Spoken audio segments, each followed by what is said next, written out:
Good evening and welcome to Gravitas. I'm Palki Sharma Upadhyay. Let's get started.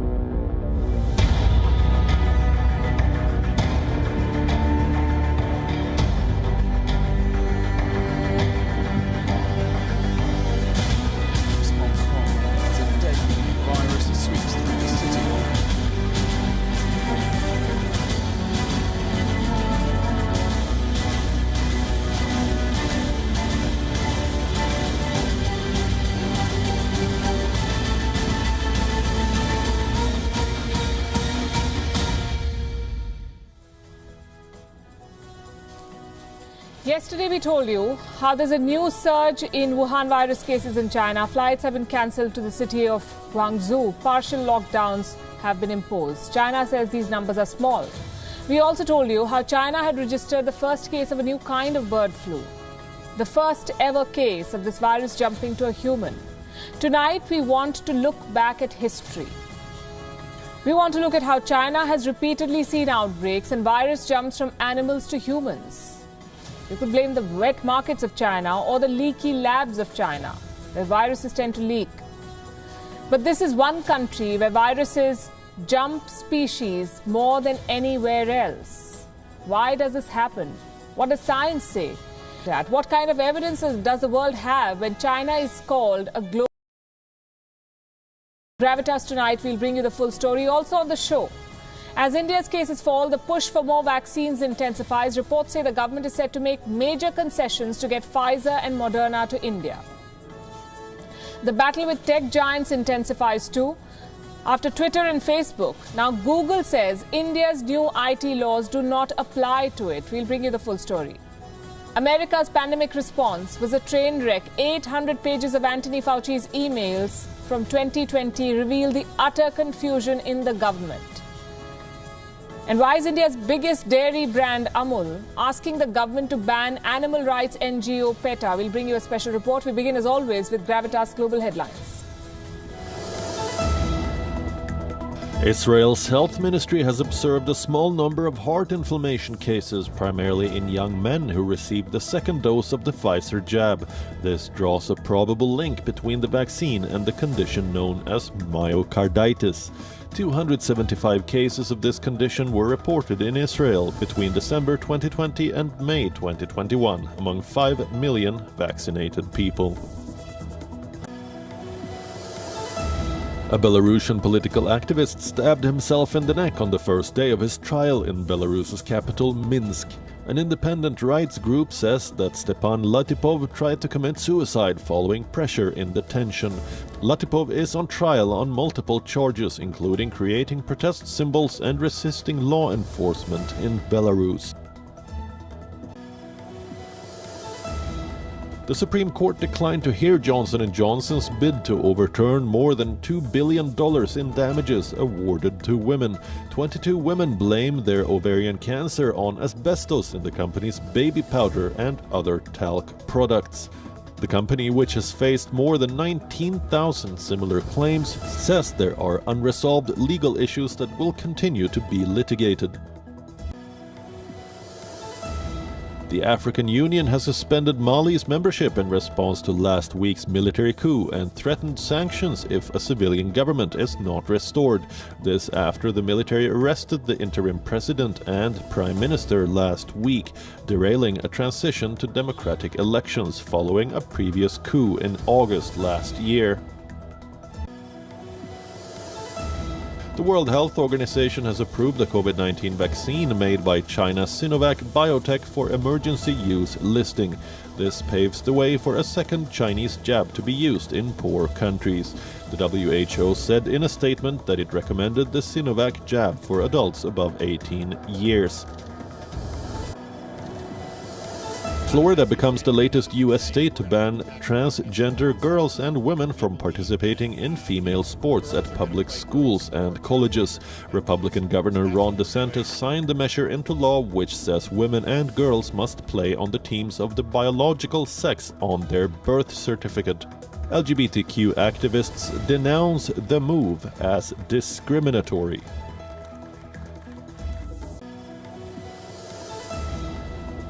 Five-month-old Arthur Morgan has become the first patient in the UK's National Health Service to receive the world's most expensive drug that can prolong the lives of children with spinal muscular atrophy. Morgan was given the potentially life-saving one-off gene therapy called Zolgensma, which has a list price of £1.79 million per dose.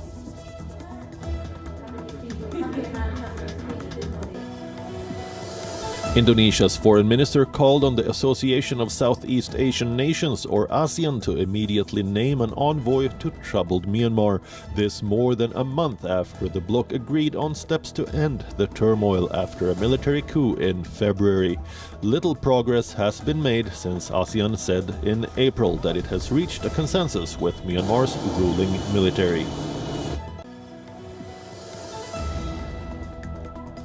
The organizers of the 4 tennis Grand Slams have vowed to address concerns around the mental health of players in the wake of Naomi Osaka's stunning withdrawal from the French Open. The pledge came in a statement signed by the same 4 administrators who had earlier threatened to disqualify Osaka if she continued to skip press conferences.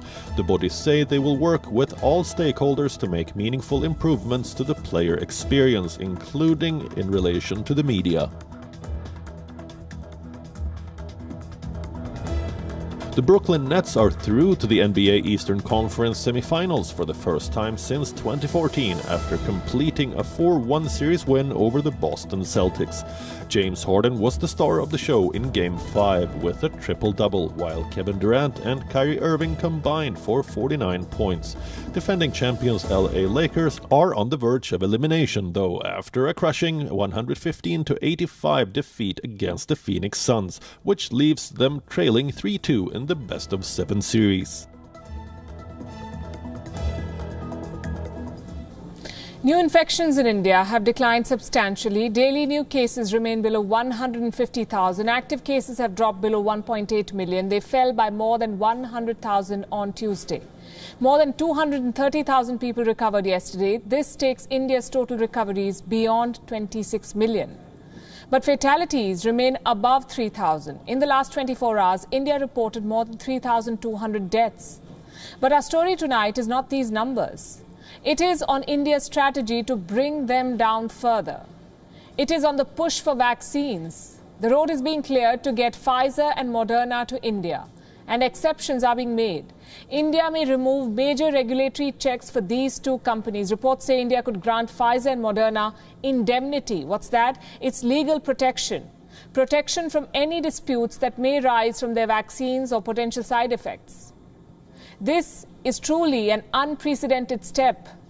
The government of India has not given indemnity or this kind of legal protection to any vaccine maker so far. But as new infections fall, the existing supplies are too low to vaccinate everybody rapidly. India needs more shots. So New Delhi is removing roadblocks for international manufacturers. And it is going beyond indemnity to speed up approvals. Reports say the Drug Controller of India, the Drug Controller General of India, is ready to give 2 more waivers to these companies. One is no bridging trials. Vaccine makers will not have to do smaller trials, bridging trials on 100-odd people to test their vaccines on Indians. And second, they will not have to get their vaccines checked before the rollout. Let me explain this. Until now, the drug controller asked for each batch of vaccines to be tested at a central laboratory before rolling it out to the people. But given the urgency, this requirement is also going to be waived, or so reports say. Now, these are major exceptions. When will Pfizer and Moderna vaccines then come to India is a question. We don't have a date yet. These companies will first have to move a request for emergency use authorization. And even with the permissions and concessions, the rollout is not going to be immediate. Earlier reports had said that Pfizer might be in a position to supply 50 million vaccine doses between July and October, while Moderna will not have any doses to supply before 2022. Now we learn that Indian pharma giant Cipla wants to supply the Moderna vaccine in the country. Reports say it is ready to commit close to 1 billion rupees for this. That's more than $13 million to bring the Moderna shot to India. And for this, Cipla has sought indemnification, exemptions from price capping, bridging trials and basic custom duties, basically a lot of concessions. And we're still waiting to see how the government of India responds to this. Meanwhile, the question of the origin of the pandemic still remains. As governments push for further investigation, we'd like to expand this question. The Wuhan virus pandemic originated in China, and we all know that. But do you know which other outbreaks began in China? The Asian flu in 1956, the H5N1 bird flu in 1997, the SARS virus in 2002, and then the Wuhan virus in 2019. These are the bigger outbreaks. Now here's a question. Why do so many new diseases take birth in China? Is China indeed a disease incubator? We did some research and we found that the reasons are all too familiar for this. One is the wet market. The wet markets in China where there is close contact between humans and exotic animals. And the second reason is the lab leaks. In China, viruses have made their way into humans through both these routes in the past. So it should not come as a surprise that both of these theories, the natural origin and the lab leak, are being considered by scientists again to find out where the Wuhan virus came from. Wet markets or leaky labs. They both make China a hotspot for new diseases to take birth. Let me tell you about them one by one. First, the wet markets. They resumed operations soon after China brought its cases under control last year. In fact, wet markets have been running in China for years now. But this pandemic put the spotlight on them, because this is where diseases spread easily. These wet markets are essentially open-air stalls. Live animals are slaughtered and sold on site. The wet market in Wuhan, that was earlier believed to be the source of the virus, had a section for wild animals. This is where they sold bats, snakes, beavers, porcupines, baby crocodiles, among other animals. The conditions in which these markets operate create opportunities for viruses to jump from animals to humans. They're crowded and they're unhygienic. There are lots of species of animals that are potential reservoirs of viruses. And that is why experts believe that these markets can easily spit out new viruses. The potential threat is well documented. Why then do people go to such markets? Because in China, people prefer buying their meats from wet markets. They believe the produce here is healthier than frozen foods. The practice is so common and popular that people ignore the risk of being infected with new viruses. And this threat is not hypothetical. This way of life has given us 2 new diseases in the past. The Wuhan virus is not the first one, or potentially the first one. The H5N1 bird flu and SARS. These 2 diseases have a clear animal origin. Bird flu began from contact with infected live or dead poultry. SARS jumped from bats to civets and then to humans. Civet cats were considered a delicacy in China. They were sold in markets and also farmed until the outbreak of SARS in the Guangdong province in 2002. What about Chinese labs? Well, they too have leaked viruses in the past. In 2004, during the SARS outbreak, 2 researchers were infected. They were working with the SARS virus inside a laboratory in Beijing. Back then, the World Health Organization believed that both researchers were infected in 2 separate incidents. The first outbreak of SARS in 2003 was natural. But post that, it infected people after escaping labs. And this has happened more than twice. Going by one estimate from 2019, SARS escaped at least 4 times from one laboratory in Beijing. 4 times. Dr. Scott Gottlieb, the former head of US Food and Drug Administration, or FDA, claims a much higher number. He says SARS-1 escaped 6 times from Chinese laboratories. As recently as 2018, questions were being raised about the safety record of Chinese labs. Take a look at this story. In 2018, 2 American officials made several visits to the Wuhan Institute of Virology, the same Wuhan lab that is now at the center of the lab leak theory. The Wuhan lab is supposed to be a level 4 biosafety lab. Now, level 4 is the highest safety standard for this kind of a laboratory. But the American officials who assessed it said, and I'm quoting, it had inadequate safety measures. Reports say American officials who issued warnings, in fact also issued warnings when researchers at the Wuhan lab started conducting studies on bat coronaviruses. Now clearly all of these warnings fell on deaf ears because China keeps exporting disease after disease. The latest one being the worst. It's been 17 months and we don't even know how it began. China's wet markets are back in business. China's virus labs are out of bounds. There is no accountability, no scope for an independent assessment. There is no stopping China's wet markets and leaky labs. So is China a disease incubator? I think the question has been adequately answered. In India, the battle between tech giants and the government is intensifying. After resistance from Facebook and Twitter, the government faces a challenge from Google.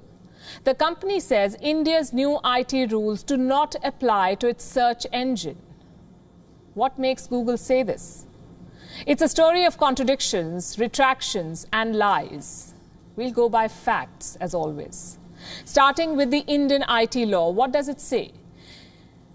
If we put all the legal jargon aside, India's rules, new rules, demand 3 main things. Number 1, swift action on objectionable content with a 24-hour deadline for removal and a 15-day deadline for redressal. Number 2, oversight and compliance. All complaints must be compiled by an India-based grievance officer, and all online companies must produce a monthly report on complaints. And requirement number 3, calling out the troublemakers. Tech giants must reveal originators of hurtful content. They must share names of accounts that created and amplified misleading or hateful content. It's as simple as that. This, in a nutshell, is India's new rule book. It was unveiled on the 25th of February. It came into effect on the 25th of May. At first, Google's chief executive Sundar Pichai said that his company was committed to complying with these rules, that it will approach them with the same framework as it does for other local laws in India. That statement is on your screen. This was 6 days ago. Now, all of a sudden, Google says these rules do not apply to it. This happened after a court order classified Google as a social media intermediary. What's that? It's a platform that mediates on online activity, that acts between social media networks as a bridge, intermediary. The order pertains to a case where a woman's images were taken from her social media accounts and uploaded on pornographic websites. This case was in the court. The court directed Google to remove these images. But the images could not be removed completely from the internet, and they were still circulating. So the court asked Google why this was happening. And Google's response was this: it cannot remove the images and that it's not a social media intermediary, just a search engine, a company that only reflects content and information that is available on the internet. That's a search engine. And that's all Google says it is. Google's lawyer says the company has been, quote unquote, mischaracterized by the court. Let's look at their statement in detail. I'm quoting here. The judge has misinterpreted and misapplied the new rules, conflated various sections of the IT Act, and passed template orders combining all such offences and provisions, which is bad in law. While we maintain a consistent policy over the removal of objectionable content from search results, the Delhi High Court order has cast certain obligations that would wrongly classify Google search as a social media intermediary. Wrongly classify Google search as a social media intermediary. Is this a joke? I'm not an expert on this case, but isn't it Google that owns Gmail, Google Maps, Hangout, and YouTube, all of which mediate online activity? What exactly is an intermediary according to Google? Is it a company or a service? If it's the former, meaning a company, what if a company provides multiple services, some of which are intermediaries? And if it's the latter, meaning a service, what if a service is a product of multiple companies, all of which are intermediaries? And this may sound complicated, but the point I'm making is very simple. If Google is not a social media intermediary, why do the platforms it owns act like intermediaries? Is there no provocative content being shared on YouTube? Can Gmail not be used to push hurtful content? And doesn't Google Maps redraw the borders depending on who's looking? Will Google call this a quote-unquote reflection of information available on the internet? Google claims to be just a search engine. Why then does the European Union not recognize it as a search engine?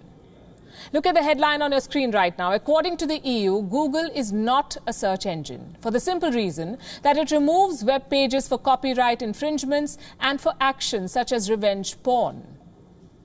So when an Indian court asks Google to do the same, when it asks the company why a woman's images are still circulating on pornographic websites, Google tells us that it's just a search engine. It's the same story all over again. Tech giants have one rule for one region, for one country, and another for a second. And we will continue to call out these double standards. This pandemic has tested leaders. It has also tested institutions. Governments have been called callous, unprepared, insensitive, and a lot of other things. Every death is one too many, yes, and on that parameter, every government and leader has failed. But before you judge your government, which you have every right to if you live in a democracy, I want to share with you the story of a so-called superpower among the richest countries in the world with supposedly the strongest institutions. This is the story of America in a pandemic. Its pandemic response was a train wreck, and driving it were two men who did not see eye to eye. One of them is out of office, the former president. Another has become a bit of a cult figure. Dr. Anthony Fauci is America's top infectious disease expert, and he's been around seemingly forever, serving seven US presidents, from Ronald Reagan to Joe Biden. But last year was his toughest assignment, the biggest pandemic of his lifetime, and a difficult president in the White House. For Donald Trump, science was a matter of perspective. And this put him at odds with Dr. Fauci. They clashed on masks, on social distancing, lockdowns, basically everything to do with the pandemic. Despite all the differences, though, Trump never fired him. But all the wrangling between these two men proved to be very costly. More than 300,000 Americans died from the Wuhan virus in 2020. We could see the Fauci-Trump relationship was strained. We could see Fauci was unhappy with the president's response. But now we have proof. More than 800 pages of emails written by Fauci himself. Now, these are not leaks, these emails. They were obtained by American media using the Freedom of Information Act. It works a bit like the RTI here in India, the Right to Information Act. You can obtain documents of public importance using this act. So we have Fauci's emails, 800 pages of them. What do they say? They reveal panic and confusion. These emails were written between March and April last year. Still early days in the pandemic, Fauci was getting nearly 1,000 emails every day. From corporate bosses, sports leagues, Republicans, Democrats, even movie stars, they were all writing to him. They were all confused because the president said everything was fine. Yet all the evidence suggested otherwise. Here's a sample. An email written by a senior official at the US Army's Medical Command. It was on the 14th of April. Nearly 3,000 Americans died from the Wuhan virus on that day, the day on which this email was sent. So the pandemic had well and truly arrived in the US. But look at the questions being raised by this official. Can the virus be contracted from a corpse? Are masks and gloves truly effective? The US Army doctors had zero idea about the virus. Did the Pentagon not release a guidance? Did the physicians not trust that guidance? We don't know. But most countries had such basic questions answered on their government website. So why were these people still reaching out? Dr. Fauci has an explanation. He said, and I'm quoting, "I was getting every single kind of question, mostly people who were a little bit confused about the mixed messages that were coming out of the White House and wanted to know what's the real scoop." Turns out Donald Trump's own allies wanted to know the real scoop.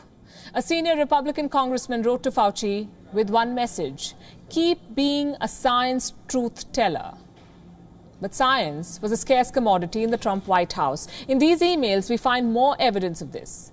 One official at the Department of Health pitched the most outrageous alternative to PPE kits: doggy cones. I'm not making this up. What some people call the Elizabethan collar. This is what it looks like on your screen. Imagine the suggestion coming from the Department of Health. It really sums up America's response in a nutshell. There was no roadmap for lockdowns or for reopening. America's pandemic response was basically an email conversation. Ask Dr. Fauci was the answer to every question. But was he right all the time? No, he wasn't. Let me give you some examples. First, on hydroxychloroquine, HCQ, a Republican lawmaker wrote to Dr. Fauci asking him whether HCQ was effective. Fauci replied, "Almost certainly yes." Well, 1 year later, we can confidently say that he was almost certainly wrong. Amid all these suggestions, taunts and praises, Fauci found an unlikely ally. Chinese health official George Gao. They exchanged multiple emails. Most of them reveal a warm relationship. Here's a sample. This was written by Gao to Fauci on the 8th of April. "I saw some news that you're being attacked by some people. Hope you're well under such an irrational situation." Fauci replied, "All is well, despite some crazy people in the world." This is around the same time that Donald Trump turned up his attacks on China. But it seems the man who was advising him still had friends in Beijing. And that sums up the whole story: broken communication, a lack of trust, and a failure of institutions. I'll end with one email sent by Dr. Fauci on the 21st of April. This is his response to a White House press briefing getting cancelled. This is what he said: "Yikes, that would make 4 days in a row without a press conference for me." He followed it up with a couple of emojis. It really is tragic comedy.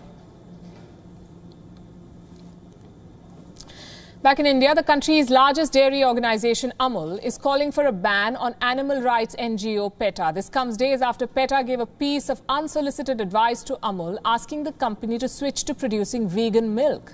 A war of words soon broke out, with PETA being accused of attacking Indian tradition, Indian economy, and Hinduism.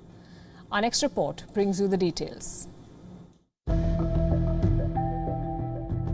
Too vegan or not too vegan? That is the question that's triggered a war.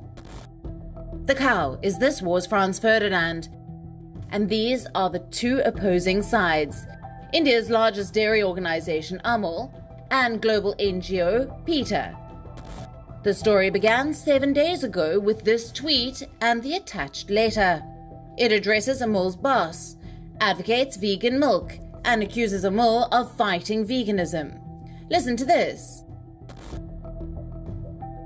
"We would encourage Amul to benefit from the booming vegan food and vegan market instead of wasting resources trying to fight the demand for plant-based products that is only growing."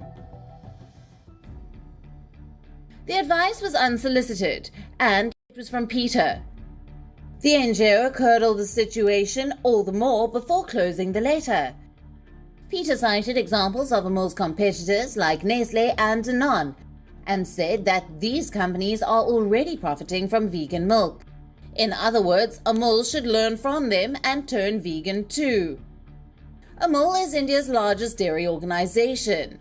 It has an annual turnover of 38,542 crores rupees, which is over $5 billion. By 2025, Amul aims to reach a net turnover of 1 lakh crore, or $13.7 billion. How? By selling milk and milk products. And here you have PETA asking Amul to say no to milk. It's like asking a bakery not to bake bread, or telling a tannery not to tan skin, or hoping that a brewery stops brewing beer. It's milking a bull. Goes without saying, Amul did not digest the letter well. It accused PETA of trying to tarnish the Indian dairy industry. How many can afford lab-manufactured food made of chemicals? Asked Amul. Would you drink dog milk? PETA shot back. The NGO is being accused of attacking Hinduism and Indian tradition. Here's why. Butter, milk and ghee, you see, are part and parcel of Indian food. India is the world's largest producer of milk, producing an estimated 188 million megatons every year. Dairy also happens to be one of the largest agri-businesses in India. It employs over 70 million farmers, accounts for 1/3 of India's rural household income, and contributes almost 4% to the Indian economy. Amul says PETA wants to break India's self-sufficient dairy industry. It has written to Indian Prime Minister Narendra Modi demanding PETA be banned. The NGO says Amul is a bully. Milk consumers have picked their side in this battle. Team Cow Milk says vegan milk has a low nutritional profile. We fact-checked it. Turns out it is mostly true. Where do you think the cattle in the slaughterhouses come from? Asked Team Soy Milk, pointing at the dairy industry. We fact-checked it. Again, mostly true. Both sides are milking the situation. We don't know yet how this war will end, but here's what we can tell you. No one should dictate what you should or should not eat unless that person's your doctor. Drinking milk is a choice, and so is veganism. As bitter as it may sound, India may not be ready for veganism yet. So there's no use crying over spilt milk. Bureau Report, WION, World is One.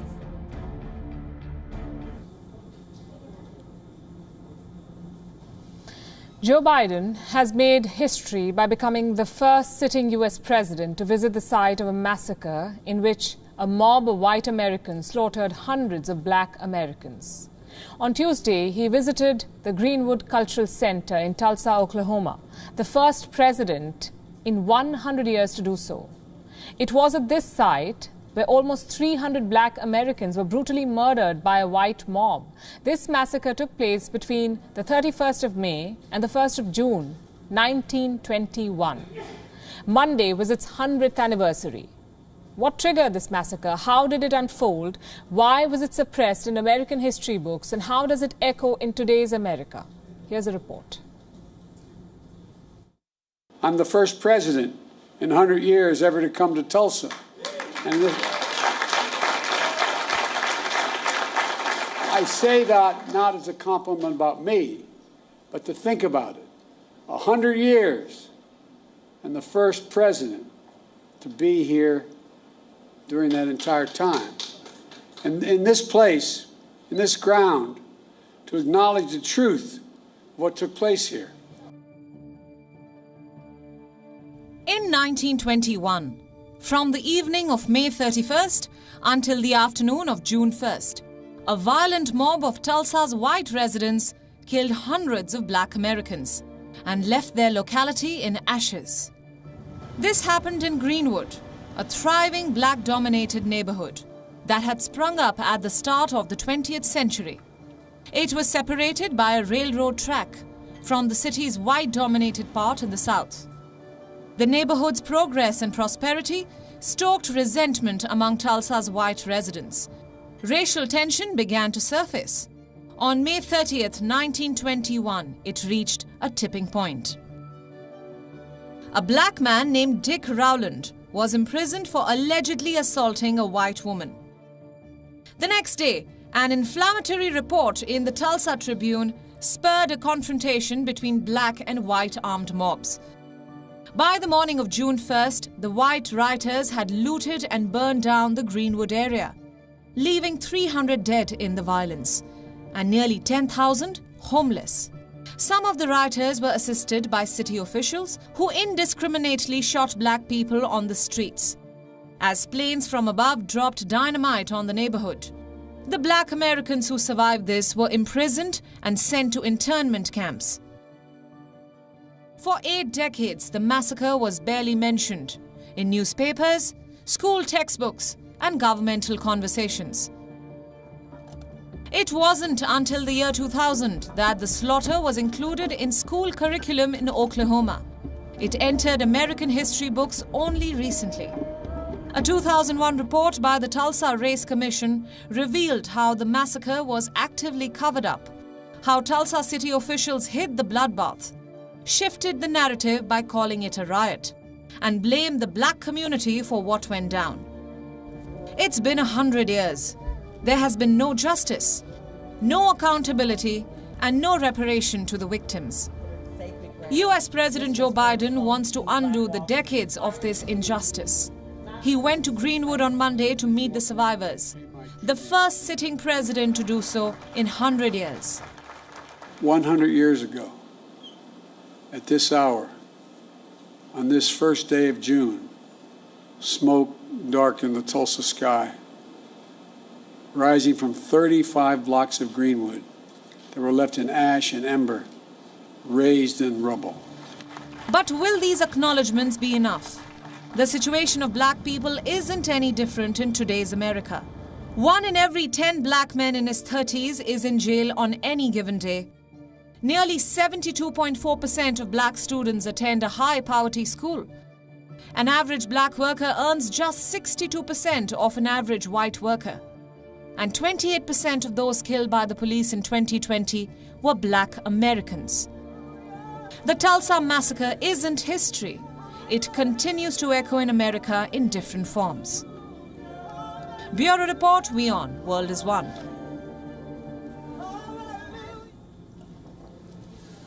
A nervous peace in West Asia, a reignited US-Russia rivalry, and a pandemic that refuses to be crushed. It was the storm that China was waiting for, the perfect distraction to strike in the South China Sea again. And this time, they have outdone themselves. China has waded into uncharted territory near Malaysia. Now, this is a country with warm relations with Beijing. Yes, there are maritime disputes, but they're not descended into conflict. Until Monday, that is. 16 Chinese jets flew dangerously close to Malaysia's coast. They were just off the Borneo Island, which is a fiercely contested piece of land. But China and Malaysia have both China and Malaysia have overlapping claims here. Now, this is the fleet that intruded into Malaysia. From these pictures, they look like transport planes. On their tail, you can clearly see the Chinese flag. These 16 planes approached Malaysia in a tactical formation. They were 60 nautical miles off the coast, flying at a height of 27,000 feet when the Malaysian radars picked them up.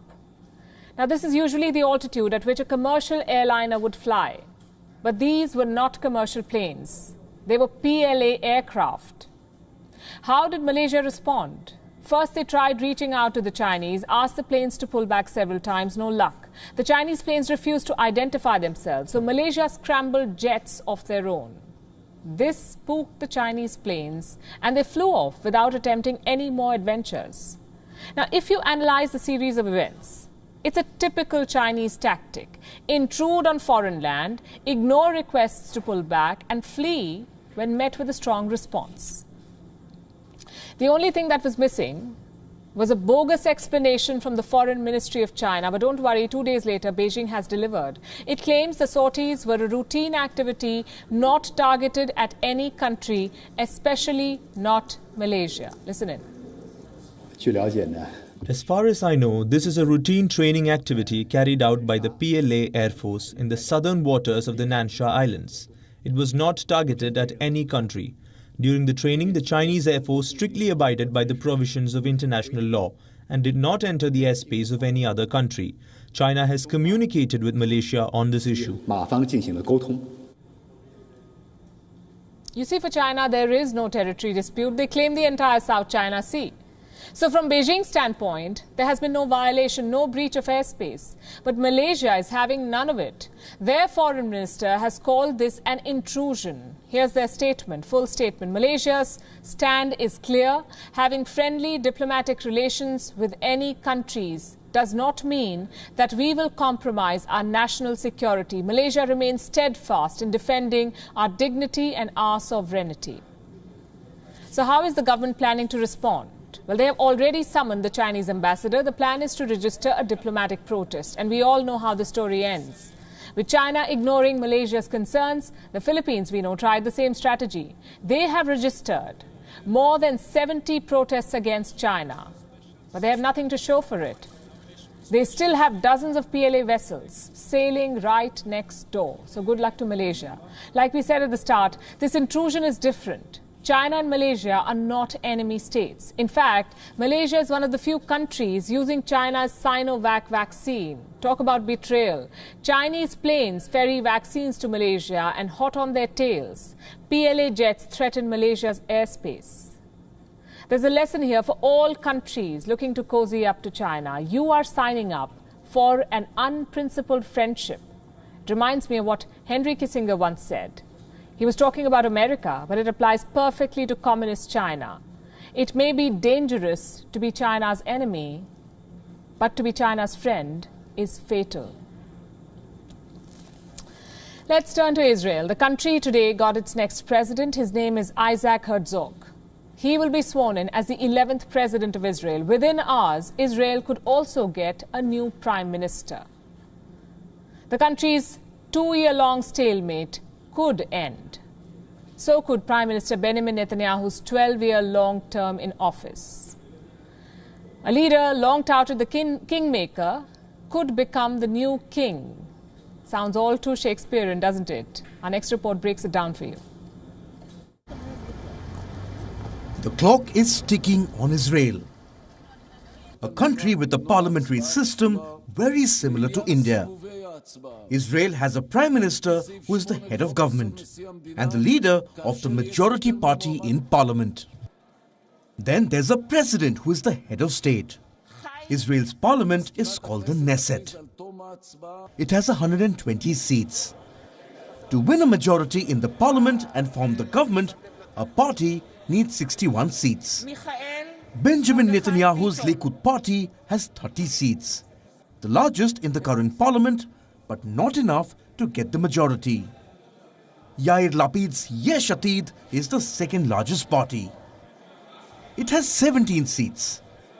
Lapid is a former TV presenter, an amateur boxer and martial artist, and Netanyahu's current challenger. Lapid wants to unseat Bibi, but he does not have the numbers. In order to form a government, Lapid must form a coalition, and he is doing just that. Agreements are being signed with 7 parties across ideologies and views on Palestine. On the list is Defense Minister Benny Gantz's Blue and White Party, Gideon Saar's New Hope Party, Avigdor Lieberman's Yisrael Beitenu Party, and Mansour Abbas's United Arab List. The coalition got a boost over the weekend when Lapid won the support of Naftali Bennett. This man is a tech multimillionaire. He is 40 years old and is a former aide of Netanyahu, and proudly describes himself as more right-wing than Bibi. Naftali Bennett's Yamina party has 7 seats in the parliament, and with its support, the coalition now has 61 lawmakers in the Knesset. Just what it needs to form a government. A government of change is what it is promising. Its members are now ironing out portfolios, ministries and committees.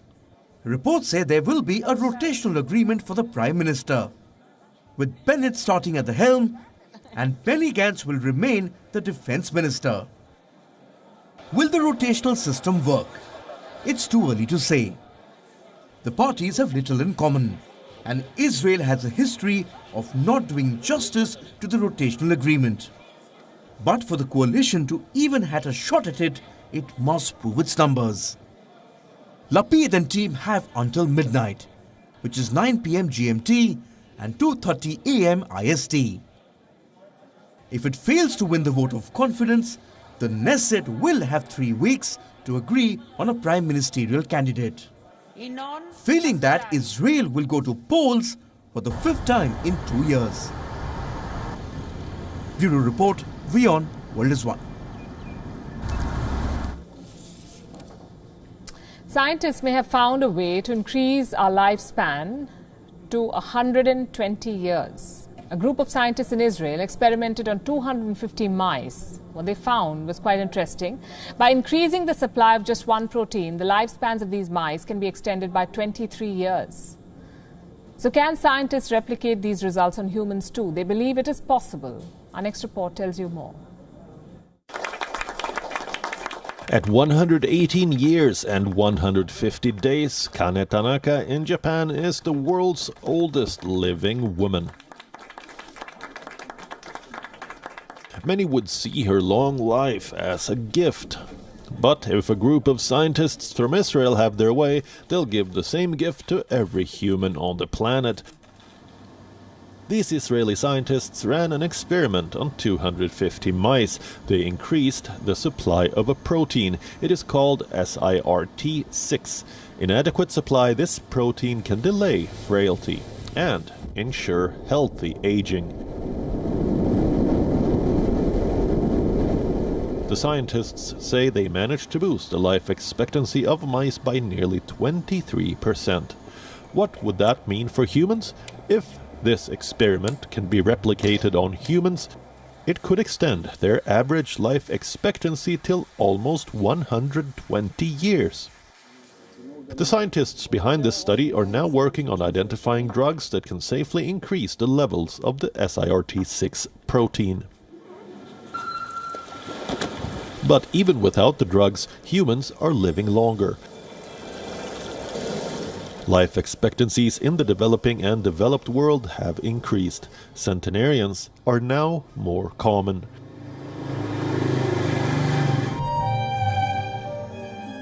This year, the United Nations expects the number of centenarians to rise to 573,000. Most of them are living in the United States. Around 97,000 Americans are 100 years or older.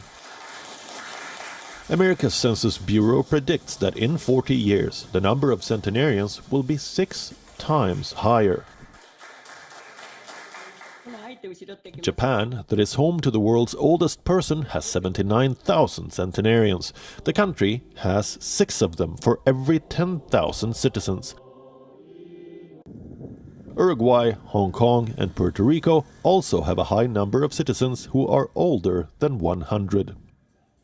Scientists may figure out more ways to add more years to our lives. Longevity is said to become one of the greatest achievements of this century, but it would be a worthless price if we can't figure out how to live more happily.